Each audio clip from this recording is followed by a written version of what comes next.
Hello dear student, यदि आप कक्षा 12 के छात्र हैं और आपके पास सामान्य हिंदी या साहित्यिक हिंदी है तो यह वीडियो आपके लिए मोस्ट इम्पोर्टेंट होने वाला है, क्योंकि इस वीडियो में मैं बताने वाला हूँ बहादुर कहानी का सारांश सबसे आसान शब्दों में। क्योंकि प्रश्न कुछ इस तरह से आता है कि पंचलाइट अथवा बहादुर कहानी का सारांश लिखिए और प्रश्न पूछा जाएगा 5 अंकों का।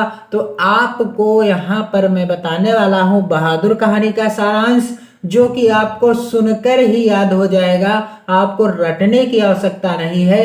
5 नंबर का यह प्रश्न आपको पक्का हो जाएगा। इसके पहले मैंने प्लेलिस्ट आप चेक कर सकते हैं, पंचलाइट कहानी का सारांश सबसे आसान शब्दों में बताया हुआ है। तो चलिए शुरू करते हैं आज के इस मोस्ट इम्पोर्टेंट वीडियो को। और यह वीडियो आप अंत तक जरूर देखिएगा, क्योंकि आज आपको सुनकर ही याद हो जाएगा बहादुर कहानी का सारांश। सबसे पहले आप जान लीजिए बहादुर कहानी के लेखक कौन है। अमरकांत जी हैं। फिर आपको हेडिंग डालना है बहादुर कहानी का सारांश। इस तरह से आप हेडिंग डालेंगे बहादुर कहानी का सारांश। फिर आपको लिखना है अमरकांत जी द्वारा लिखी गई कहानी। बहादुर एक मध्यम वर्गीय परिवार में नौकर के साथ परिवारजनों के द्वारा किए गए अत्यधिक कट व्यवहार की कहानी है। अमरकांत जी के द्वारा लिखी गई कहानी बहादुर किस वर्ग की कहानी है? मध्यम वर्गीय परिवार में एक नौकर के साथ परिवार वालों के द्वारा किए गए कट व्यवहार यानी दुर्व्यवहार की कहानी है। लेखक ने स्वयं को कहानी का पात्र बनाते हुए कहानी की आत्मकथात्मक रूप में रचना की है।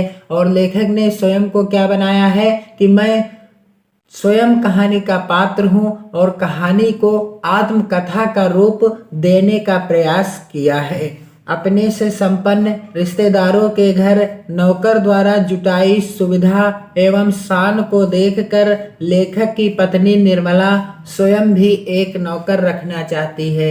लेखक की पत्नी जब देखती है कि हमारे जो रिश्तेदार हैं काफी संपन्न हैं और उनके यहाँ जो नौकर है उसके द्वारा घर के सारे कार्य आसानी से हो जाते हैं और नौकर रखने से कई तरह की सुविधाएं मिल जाती हैं, कई तरह के कार्य आसान हो जाते हैं, इसलिए वह भी सोचती है कि हमें भी एक नौकर रखना चाहिए। बहादुर नेपाल का 12 से 13 साल का लड़का है जो अपनी माँ के दुर्व्यवहार से तंग आकर घर छोड़कर शहर चला आता है। बहादुर कहाँ का लड़का है? नेपाल का लड़का है जिसकी उम्र कितनी है? 12 से 13 साल उसकी उम्र है और वह अपनी माँ के किए गए बर्ताव से परेशान होकर, माँ के व्यवहार से परेशान होकर घर छोड़कर भाग आता है और शहर को चला आता है। और निर्मला के परिवार में नौकर रख लिया जाता है। निर्मला के परिवार में जब पहुंचता है तो वहां इसे क्या रख लिया जाता है? नौकर के रूप में रख लिया जाता है। निर्मला और उसका परिवार बहादुर के प्रति पहले तो अच्छा व्यवहार करते हैं, परंतु धीरे धीरे कठोरता बरतने लगते हैं। निर्मला और उसके परिवार वाले सदस्य जितने भी हैं पहले बहादुर के साथ बहुत ही अच्छा व्यवहार करते हैं, तरह तरह का प्यार दुलार बरतते हैं उसके प्रति। लेकिन बाद में क्या होता है? बाद में उसके प्रति कठोरता बरतने लगते हैं और वह घर का सारा कार्य करता है। बहादुर जो है घर का सारा कार्य करता है और इसके बावजूद उसके साथ गाली गलौज से मारपीट तक की नौबत आ जाती है। बहादुर घर का सारा कार्य करता है, इसके बावजूद भी घर के सदस्य उसे मारते पीटते हैं, गाली गलौज भी देते हैं और झूठी चोरी का इल्जाम लगाकर उसे अपमानित किया जाता है और उसे पीटा जाता है।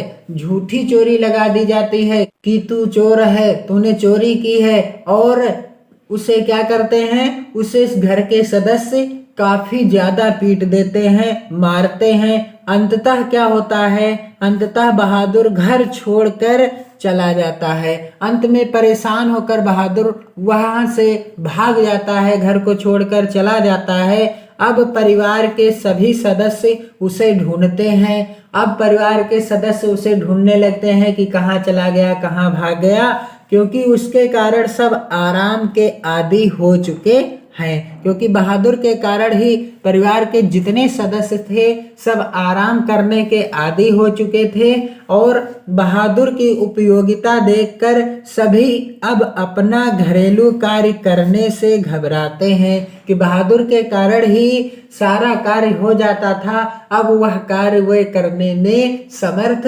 नहीं है, घबरा रहे हैं कि कैसे अब क्या होगा। और बहादुर के घर छोड़ जाने पर वे सभी पश्चाताप करते हैं। जब बहादुर घर को छोड़कर चला गया तब सभी क्या करते हैं कि पश्चाताप करते हैं कि हमने उसके साथ गलत किया है, हमने उसके साथ अच्छा व्यवहार नहीं किया, अच्छा बर्ताव नहीं किया, इसीलिए वह छोड़कर भाग गया, हमारा घर छोड़कर भाग गया। परंतु अब पछताए होत क्या, जब चिड़िया चुग गई खेत। लेकिन बाद में पछताने से क्या होता है, जब चिड़िया चुग गई खेत। बहादुर में सहनशीलता और स्वाभिमान की भावना कूट कूट कर भरी हुई है। उसके इसी चरित्र के कारण यह कहानी हमें प्रिय है। इस तरह से जब आप लिखेंगे तो आपके पूरे 5 नंबर यहाँ से मिल जाएंगे। और वीडियो को अधिक से अधिक मित्रों में शेयर कीजिए, वीडियो को लाइक कीजिए, अपना और अपने परिवार का ध्यान दीजिए। जय हिंद, वंदे मातरम।